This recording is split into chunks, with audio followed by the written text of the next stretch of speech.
विजय की होली इस वक्त मना रही है बीजेपी। प्रचंड बहुमत उसको उत्तर प्रदेश में, वही उत्तराखंड में भी बीजेपी रुझानों में बना चुकी है सरकार। यूपी में 2014 की तरह ही मोदी लहर है बरकरार, जबकि पंजाब में कांग्रेस को बहुमत मिल चुका है। कांग्रेस के लिए पंजाब से सिर्फ आई है अच्छी खबर, जबकि यूपी में बीजेपी को भारी बहुमत। बड़ी बातें जल्दी से इस पर नजर डालते हैं। प्रधानमंत्री नरेंद्र मोदी के लिए किन किन मायनों में ये जीत हो जाती है बेहद खास। यूपी में राम लहर से बड़ी हो चुकी है मोदी लहर। आंकड़ों ने, रुझानों में अब तक इस तस्वीर को पूरी तरह से कर दिया है साफ। 1991 में बीजेपी ने राम नाम का सहारा लेकर चुनाव लड़ा था, 221 सीटें उसे मिली थी, लेकिन अब की बार 275 के पार। यूपी में मोदी का मैजिक 2014 की तरह ही कायम है और जाहिर तौर पर मोदी ने जहां जहां रैलियां की, जहां जहां सभाएं की, उसका पूरा फायदा बीजेपी को मिला है। 2019 में मोदी को लोकसभा चुनाव में इसका फायदा हो सकता है, जिसकी तैयारी बीजेपी अभी से कर रही है और प्रधानमंत्री भी बार बार कहते हैं कि 10 सालों तक तो वो केंद्र पर काबिज रहेंगे ही। बीजेपी को 2014 में 43% वोट मिले थे और अब तक सिर्फ 1% कम 42%, जबकि बीजेपी अब अपनी पसंद का राष्ट्रपति बना सकती है। उसे विरोधियों पर इसके लिए निर्भर नहीं रहना पड़ेगा। राज्यसभा में बिल पास कराना बीजेपी के लिए हो जाएगा आसान। और सबसे बड़ी बात, नोटबंदी मोदी के पक्ष में, ये अब पूरी तरह से हो चुका है साफ। यूपी के साथ ही उत्तराखंड में भी बीजेपी को बम्पर बहुमत। देवभूमि उत्तराखंड में भी बीजेपी बहुमत पा चुकी है रुझानों में, जबकि पंजाब में कांग्रेस को बहुमत। गोवा, मणिपुर में बीजेपी आगे चल रही है। पूर्वांचल की 166 में से 97 पर बीजेपी आगे। छठवें और सातवें चरण में यहां पर हुआ था मतदान, जहां पर आगे चल रही है बीजेपी। पश्चिम की 136 में से 85 पर बीजेपी आगे चल रही है, यानी कि पूर्वांचल हो, पश्चिम हो, अवध का क्षेत्र हो। देखिए, अवध की 82 में से 59 सीटों पर बीजेपी आगे चल रही है। अवध में भी वो बहुत बड़ी बढ़त बनाए हुए है। तो इस तरह से पूर्वांचल हो या फिर बुंदेलखंड का इलाका, बुंदेलखंड के 19 में से 17 सीटों पर बीजेपी आगे है। ये 4 भागों में हम उत्तर प्रदेश को बांटे और हर भाग में जमकर कमल खिलाए राजकिशोर जी। आप देखिए, अवध और बुंदेलखंड, इन दोनों जगहों पर बीजेपी सबसे ज्यादा कमजोर मानी जाती थी। वहां पर इस तरीके की प्रचंड जीत मिली है, तो ये जो नतीजे आ रहे हैं ये स्वाभाविक ही हैं कि इसी तरीके के नतीजे आने थे। और एक बात बिल्कुल साफ हो गई, किसी भी फैक्टर पर नरेंद्र मोदी फैक्टर भारी पड़ा। और एक सबसे बड़ी बात है कि जो सवाल उठ रहे थे टिकटों के वितरण पर और उनके रणनीतिकारों पर, वो सारे सवाल भी ध्वस्त हो जाएंगे और बीजेपी अध्यक्ष अमित शाह का कद इसके बाद निश्चित तौर पर और ज्यादा विराट हो तो सारे सवाल धुल गए। अवध, बुंदेलखंड जो कमजोर इलाके बीजेपी के लिए माने जाते थे, वहां पे भी बीजेपी स्वीप करती हुई। नहीं, इस बार जब बुंदेलखंड में होके आया था और बुंदेलखंड में बीजेपी साफ साफ हर सीट पर फाइट में दिख रही थी, और उसके साथ साथ जो कुर्मी वोट है, जो लोध वोट है, वो एक तरफा बीजेपी की तरफ जाता हुआ दिखाई दे रहा था। इसका फायदा बीजेपी को मिला है। अब बुंदेलखंड को कितना बदलती है बीजेपी, उसके लिए एक बड़ी चुनौती होगा। कोई इलाका ऐसा नहीं है यूपी का जहां कमल ना खिला हो। देखिए, लोग उबे भी हुए थे। जैसे बुंदेलखंड का मैं कहूँ तो वहाँ बीएसपी को दे के वोट लोग उबे हुए थे, एसपी को दे के उबे हुए थे। तो अब नई पार्टी का एक आकर्षण वहाँ स्वाभाविक ढंग से था। और दूसरा, फिर जो मोदी लहर हम बता रहे हैं उसका भी होगा। लेकिन असली चीज़ ये था कि अब ये चेहरे वहाँ बासी पड़ते जा रहे हैं। और मोदी का चेहरा ऐसा उभरा कि पूर्वांचल तो उनका अपना क्षेत्र माना जाता है, लेकिन अवध, बुंदेलखंड, यूपी की सभी 403 सीटों पर रुझान आ चुके हैं और बीजेपी 295 सीटों पर आगे चल रही है। 295 सीटों पर 403 में से 403 सीटों के रुझान आ चुके हैं और भारतीय जनता पार्टी इनमें से 295 सीटों पर आगे चल रही है। अशोक वानखेड़े जी नजर नहीं आ रहे, नहीं तो मैं उनका रिएक्शन लेता। अशोक वानखेड़े जी लगता है चाय पानी के लिए चले गए। चलिए दिबांग, ये एक ऐतिहासिक नतीजा बीजेपी के लिहाज से।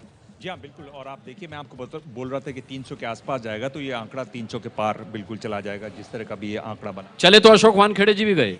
इसमें जो बड़ी बात है वो इनका लोकप्रिय नेतृत्व और जो इनकी रणनीति रही, यानी जो जिस तरह से प्रभावी रणनीति बनाई वो रही। आप देखिए कि अगर इनके पास 1,40,000 बूथ हैं तो 13,70,000 कार्यकर्ता भी वहां पर मौजूद रहे। ये एक बड़ी फौज खड़ी की और काफी इसकी तैयारी हुई। और ये सर्जिकल स्ट्राइक उसी फौज के जरिए से हुआ है। इरफान ने एक बहुत खूबसूरत कार्टून बनाया है, मैं दिखाना चाहूंगा एक झलक। यूपी को ये 7 पसंद है। चेहरे बदल गए हैं, लेकिन देख लीजिए यूपी को कौन सा 7 पसंद है। इरफान, देखिए ना, आप साफ क्लियर हो गया। अब तो इससे पीछे नहीं जाया जा सकता और जनता ने बता दिया कि चाहे कोई भी मुद्दा हो, लेकिन उनको मोदी जी का साथ एकदम पसंद है। चलिए, यूपी को ये 7 पसंद है। यूपी को ये 7 पसंद है, लेकिन चेहरे बदल गए साहब।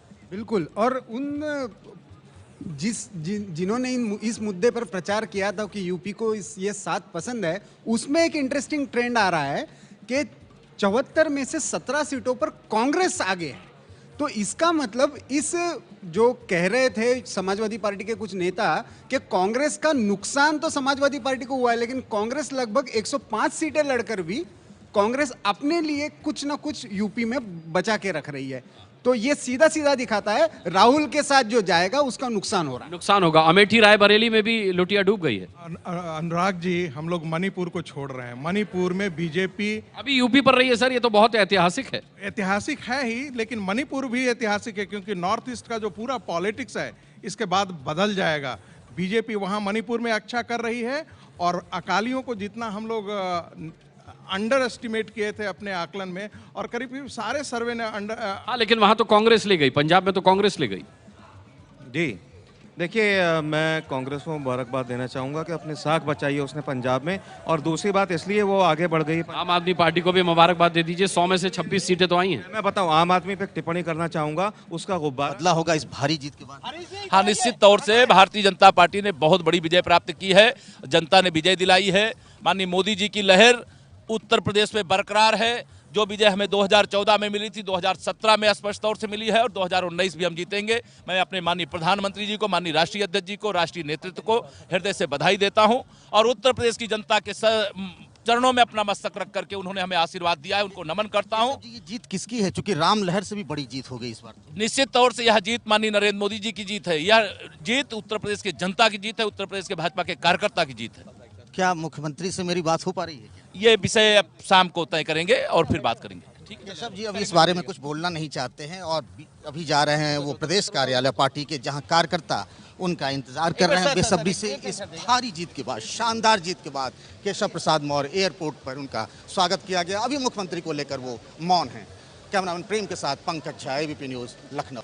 मुख्यमंत्री के सवाल पर मन में लड्डू तो फूट रहे होंगे केशव प्रसाद मौर्य को, लेकिन अंतिम फैसला आलाकमान करेगा, इस बात को कहकर टालते हुए फिलहाल मोदी के कारण जीते ये कहा है प्रदेश बीजेपी अध्यक्ष केशव प्रसाद मौर्य ने। 2019 की जीत का भी दावा उन्होंने अभी से कर दिया। आपको बता दें, केशव प्रसाद मौर्य जो कि बीजेपी का पिछड़ा चेहरा है, मुख्यमंत्री पद के दावेदारों में बीजेपी में वो भी आगे चल रहे हैं। अगला चेहरा योगी आदित्यनाथ का हमने आपको दिखा दिया था, और जो पिछड़ी जाति का चेहरा है वो केशव प्रसाद मौर्य है। फिलहाल मोदी की लहर राम लहर से भी कैसे है बड़ी, वो आपको दिखा देते हैं। बीजेपी जहां पहले कभी नहीं जीती, वहां पर उसने जीत हासिल की है इन रुझानों के हिसाब से।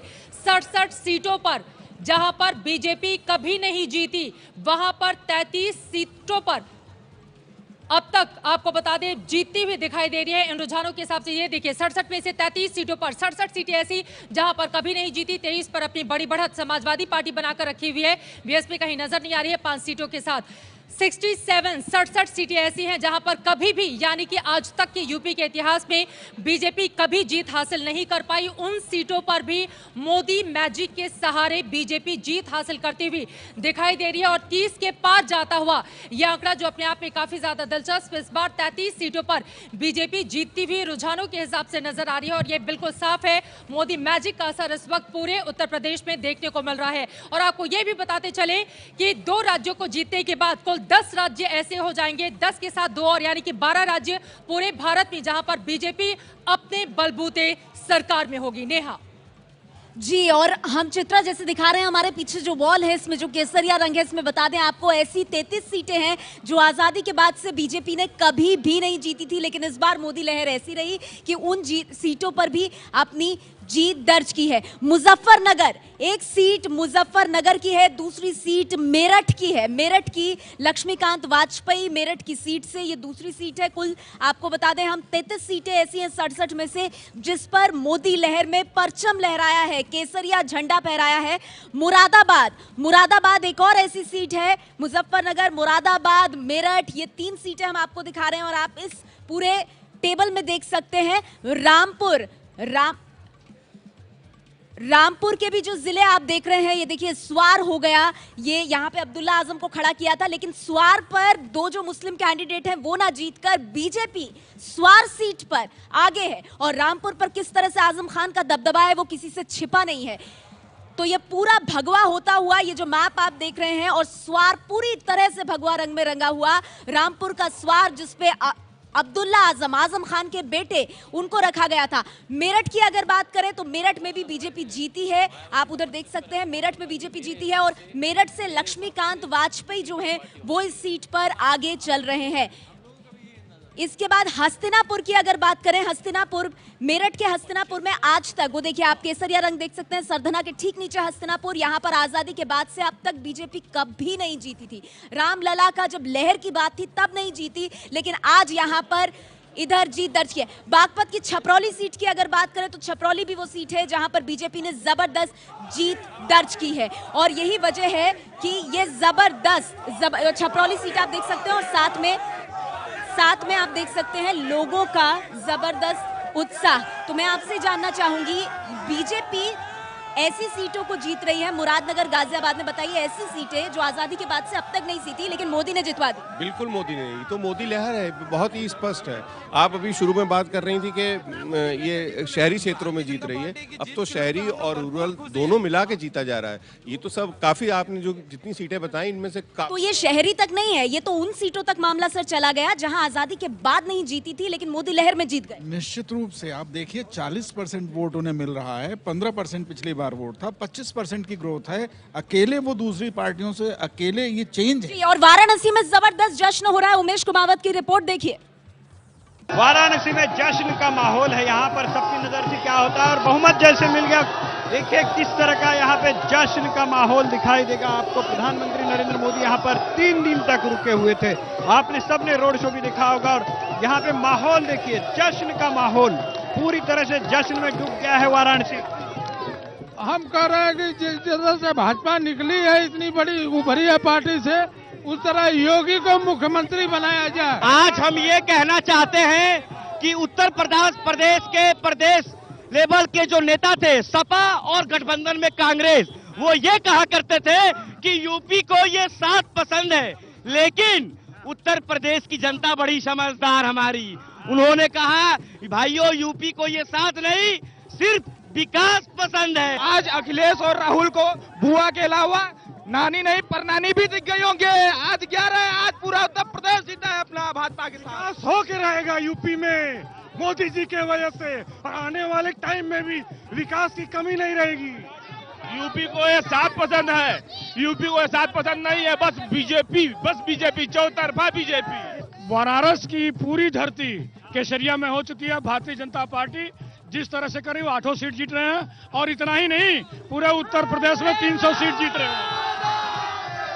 हर हर महादेव के नारे यहाँ पे आपको दिखाई देंगे और हर कोई, लेकिन देखिए लोग विकास की बात कर रहे हैं यहाँ पे, अगर कोई भी दिखाई देगा और सबका कुछ कहना था कि ये मोदी सुनामी है जो बही है और उसमें सब कुछ बह गया है। कैमरामैन योगेंद्र गुप्ता के साथ उमेश कुमावत, एबीपी न्यूज, वाराणसी।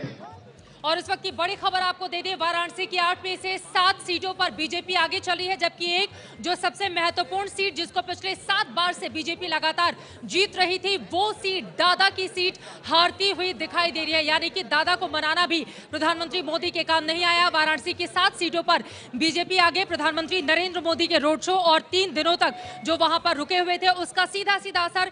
लेकिन दक्षिण सीट श्यामदेव चौधरी नहीं लड़े थे चुनाव, उन्हें टिकट नहीं दिया गया था। जब प्रधानमंत्री गए थे बनारस की सड़कों पर तो उनका हाथ पकड़कर बकायदा बाबा काशी विश्वनाथ के दर्शन के लिए भी वो लेकर गए, लेकिन ये सब काम आता हुआ वाराणसी की दक्षिण सीट पर नजर नहीं आ रहा है। दक्षिण सीट कांग्रेस पार्टी जीत रही है। वाराणसी दक्षिण सीट श्यामदेव राय चौधरी जो कि लगातार 7 बार से जीतते हुए चले आ रहे थे, वो सीट इस बार कांग्रेस पार्टी के खाते में, यानी कि उस सीट से बीजेपी हार रही है। बिल्कुल, वाराणसी दक्षिण की सीट को अगर छोड़ दें तो बनारस की बाकी सभी सीटों पर बीजेपी आगे। रोड शो में आप भी मौजूद थे पीएम के। जी बिल्कुल, मैं जो सबसे उसमें दिलचस्प बात देख रहा था कि जिस तरीके से मोदी के रोड शो में महिलाएं उमड़ कर आई थी और ये जुटाई हुई भीड़ नहीं थी, स्वतः स्फूर्त आई हुई भीड़ थी। और जिस सीट की बात चली वो सीट बहुत ज्यादा चर्चा में जरूर थी, लेकिन अभी नतीजा आना बाकी है और मुझे लगता है कि आने वाले समय में इस पे भी परिवर्तन हो सकता है। हालांकि दादा का जो फैक्टर है वो थोड़ा डेंट कर गया। विजय, आपके पास वाराणसी की सारी सीटें, जरा बताइए कौन किस सीट पर आगे। देखिए, पिंडारा सीट पर अवधेश सिंह बीजेपी के आगे हैं, अजागरा सीट पर कैलाशनाथ सोनकर, ये एसबी जो इनकी जो सहयोगी पार्टी है वहाँ से वो आगे हैं, और राजेश मिश्रा जो वो वाली सीट थी जिसमें कि बीजेपी के जो पुराने साथी थे दादा जिनका टिकट काटा गया था, वहां से वो ठीक है, चलिए आप वो फिर से सीटें खोलने की कोशिश कीजिए, हम आपके पास आएंगे, लेकिन एक बार चलते हैं दिबांग के पास। अनुराग, दिबांग आप भी वाराणसी जी वाराणसी गया था, राजेश मिश्रा से मिला भी था, ये कांग्रेस के सांसद रह चुके हैं और ये फिलहाल 9,600 वोट हैं इनके, 9,680 वोट हैं और जो बीजेपी के उम्मीदवार हैं काफ़ी बहादुरी से वो लड़ रहे थे, नीलकांत तिवारी, उनके 7,044 वोट हैं। ये इलेक्शन कमीशन की जो वेबसाइट है ये उससे तो 2,000 की उनकी हो गया। दिबांग एक वाराणसी दक्षिण छोड़कर पूरा केसरिया हो चुका। बिल्कुल, और पिंडरा की जो सीट है जिस पर काफ़ी चर्चा थी कि पिंडरा में जो उम्मीदवार हैं अजय राय वो जीतेंगे, वो अगर आप देखें तो वो पीछे चल रहे हैं और पीछे नहीं चल रहे हैं, वो काफ़ी पीछे चल रहे हैं। यानी पिंडरा में अजय राय फिलहाल तीसरे नंबर पर हैं।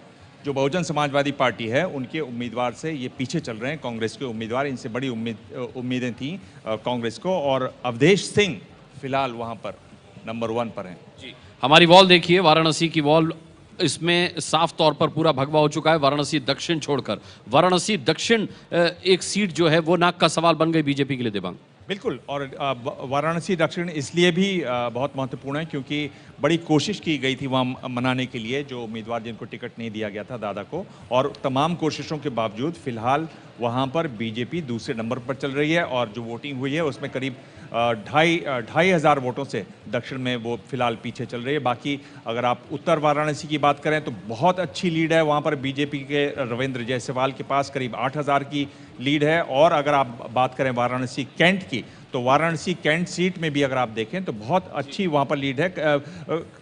एक दिबांग चित्रा के पास जाना होगा बड़ी खबर के लिए। वाराणसी से जहां पर आई है खुशखबरी, बीजेपी के लिए सिर्फ एक सीट वो हारती हुई दिखाई दे रही है, तो वहीं दूसरी बड़ी खबर गोरखपुर से सामने आ रही है। आपको बता दें गोरखपुर में कुल 10 सीटें हैं और 10 सीट पर बीजेपी इस वक्त आगे बढ़ती हुई दिखाई दे रही है। योगी आदित्यनाथ का गढ़ है गोरखपुर, जहां पर बीजेपी अध्यक्ष अमित शाह ने किया था रोड शो, और ये रोड शो खासतौर से उन इलाकों में किया गया था जहां पर मुस्लिम बहुल यानी कि मुस्लिमों की तादाद ज्यादा है। फिलहाल गोरखपुर में ये पहली बार होगा जब बीजेपी करेगी क्लीन स्वीप। आपको बता दें कि मैं भी वहां पर गई हुई थी, वहां पर हमने डिबेट किया था, और पूरे गोरखपुर के जो 10 सीट है वो हम आपको दिखा रहे हैं। कैंपियरगंज, पिपराइच, गोरखपुर सदर, गोरखपुर ग्रामीण, सहजनवा, ये तमाम वो सीटें हैं चिल्लूपार जिसको जीतती हुई बीजेपी नजर आ रही है।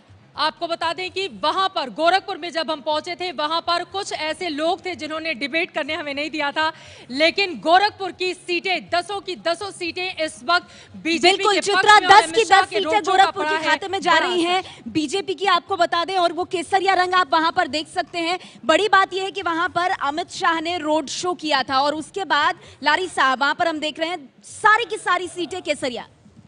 अच्छा है, ये तो हमें लगता है कि इतनी हुई सीटों की उम्मीद जो है भाजपा को भी नहीं रही होगी। जो पूर्वांचल में तस्वीर बदली है ना, वो 6ठे और 7वें चरण की तस्वीर मोदी मैजिक का ही कमाल है।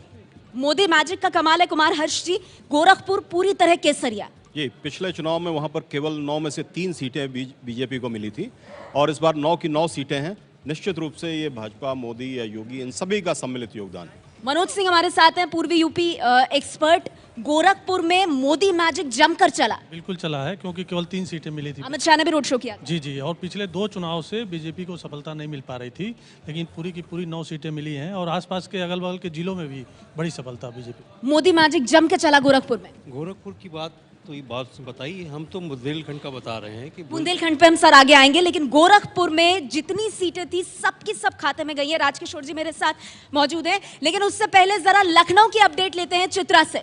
लखनऊ से बड़ी खबर सामने आ रही है। आपको बता दें बीजेपी की ओर से स्वाति सिंह पीछे चल रही हैं। लखनऊ के 8 में से 5 पर बीजेपी आगे चल रही है, लेकिन स्वाति सिंह पीछे चल रही हैं। बीजेपी लहर में भी स्वाति इस वक्त पीछे हैं। जबकि दूसरी बड़ी खबर, मुलायम की बहू अपर्णा यादव, छोटी बहू जिसके लिए मुलायम सिंह यादव खुद प्रचार किया था और हाथ जोड़कर लोगों से वोट मांगते हुए भी दिखाई दिए थे, वो फिलहाल पीछे चल रही हैं। और रीता बहुगुणा जोशी जो कि मौजूदा विधायक भी हैं, वो आगे चल रही हैं लखनऊ कैंट से। बीजेपी लहर में भी स्वाति सिंह पीछे। स्वाति सिंह दयाशंकर सिंह की पत्नी, जिन्होंने दावा किया था मायावती के खिलाफ लड़ने का, लेकिन वो नसीब नहीं हुआ। लेकिन सरोजनी नगर की जो उनकी सीट थी जिस पर बीजेपी ने दांव लगाया था, वो सीट हारती हुई बीजेपी नजर आ रही है। अनुराग। बिल्कुल, सबसे पहले रिएक्शन अशोक वानखेड़े जी आपसे लेना चाहूंगा इस पर। स्वाति सिंह पीछे चल रही हैं। स्वाति सिंह पीछे चल रही है, ये एक ताजुब का समझ में नहीं आता कि क्यों पीछे चल रही है। जब एक लहर चल रही है तो हो सकता है उस कॉन्स्टिट्यूंसी के जो, जैसे पहले भी कहा गया था कि उनको समर्थन करने वाला वोट बैंक वहाँ नहीं है, लेकिन बीजेपी के लहर में उनका पीछे जाना कहीं ना कहीं गले नहीं उतरता। अतहर हुसैन साहब हमारे साथ हैं। अतहर हुसैन साहब, आप लखनऊ के रहने वाले हैं, इस पर क्या कहेंगे? देखिए, जहाँ से वो हैं वहाँ पे शंकरी सिंह एक पुराने इलाके के ठाकुर हैं और कहीं ना कहीं ठाकुर वोट जो है बटा है, और जो अनुराग यादव जो कहा जाता है उनके बहुत करीबी हैं अखिलेश के, तो उनके साथ यादव का कंसोलिडेशन हुआ है, और जो यादव नॉर्मली देखा जा रहा है और सीटों पे गया है वो नहीं गया है। मैं इसमें एक चीज़ अलग से कहना चाह रहा हूँ कि जो मायावती जी की 21 सीटें दिख रही हैं, तो मायावती जी हमेशा चुनाव के बाद वो राज्यसभा में जाना चाहती हैं अगर मुख्यमंत्री नहीं बनती हैं। अब की बार उनकी राज्यसभा भी खतरे में है, बल्कि नामुमकिन है जो दिख रहा है। चलिए चित्रा, और इस वक्त बड़ी खबर आ रही है सामने इलाहाबाद से। ये बड़ी खबर सामने आ रही है बीजेपी के लिए बहुत अच्छी खबर। इलाहाबाद की 12 में से 8 सीटों पर बीजेपी आगे चल रही है। 8 सीटों पर बीजेपी आगे, जबकि एसपी बीएसपी 2-2 सीटों पर आगे। आपको बता दें, इलाहाबाद में अमित शाह ने भी रोड शो किया था और उसी दिन अखिलेश यादव, राहुल गांधी का भी रोड शो हुआ था। पिछली बार बीजेपी के पास एक भी सीट नहीं थी, लेकिन इलाहाबाद में इस बार जादू करती हुई बीजेपी दिखाई दे रही है। पिछली बार एक सीट भी नहीं थी और इस बार 12 में से 8 सीटों पर बीजेपी आगे। हाँ, बहुत दिलचस्प है। काशी में अगर नरेंद्र मोदी थे तो प्रयाग में स्वयं अमित शाह थे, और वहां पर भी अखिलेश और राहुल का शो एक ही दिन में हुआ था और उसी दिन अमित शाह का शो था। तो आप मोदी से तो जाने दीजिए, अमित शाह से भी पार नहीं पा पाए दोनों। और हमारे साथ आप तो इलाहाबाद के ही हैं, मुझे ये बताइए, वहां पर रोड शो अमित शाह का काम कर गया, यूपी के लड़के फुस हो गए? बिल्कुल पूरी तरह से काम कर गया, और असंभव सीटें भी बीजेपी के पक्ष में आ गई जो अब तक कभी नहीं आई थी। शहर इलाहाबाद की जो पश्चिमी सीट है वो असंभव सीट थी बीजेपी के लिए, वो भी बीजेपी के पक्ष में जा रहे हैं। इसका मतलब कि बीजेपी की। और इस बीच बीजेपी के प्रभारी भूपेंद्र यादव से बात की एबीपी न्यूज संवाददाता विकास भदौरिया ने। 5 राज्यों के परिणाम और रुझान सामने आ गए हैं। उत्तर प्रदेश में बीजेपी को भारी बहुमत मिलता हुआ दिख रहा है। हमारे साथ केंद्रीय महासचिव बीजेपी के और केंद्रीय मीडिया प्रभारी भूपेंद्र यादव जी हैं। भूपेंद्र जी, मेरी आपसे पूरे उत्तर प्रदेश चुनाव के दौरान बातचीत होती रहती थी, लेकिन कभी ऐसा नहीं लगा कि बीजेपी इतने भारी बहुमत से जीतने जा रही है। देखिए, पार्टी इस बात को विशेष रूप से मानती थी कि हमारे प्रधानमंत्री माननीय श्री नरेंद्र मोदी जी के नेतृत्व में जो केंद्र सरकार के शासनकाल में गरीबों के कल्याण के लिए योजनाएं की गई, गरीबों के कल्याण के लिए उन्होंने जो साहसिक फैसले किए, उसके ऊपर उत्तर प्रदेश और देश की जनता ये विश्वास करने लगी है कि अब देश बदल रहा है, आगे बढ़ रहा है। उत्तर प्रदेश के नतीजों से ये बात अब साफ हो गई है कि नरेंद्र मोदी गरीबों के मसीहा हैं। जो बिहार में मिसिंग था, जो बिहार के परिणामों ने शायद ये तमगा देने से रोक दिया था, वो अब तमगा दे दिया है कि नरेंद्र मोदी गरीबों के मसीहा हैं। देखिए, 2 साल में लिए गए बहुत सारी केंद्र सरकार की योजनाएं जो जमीनी स्तर पर पहुंची है, उज्ज्वला योजना से लेकर के और देश के गरीबों के हित में लिए गए निर्णय हैं, वो जमीनी स्तर तक पहुंचे। और उत्तर प्रदेश में हमारे राष्ट्रीय अध्यक्ष श्री अमित शाह जी के नेतृत्व में उत्तर प्रदेश की सामाजिक।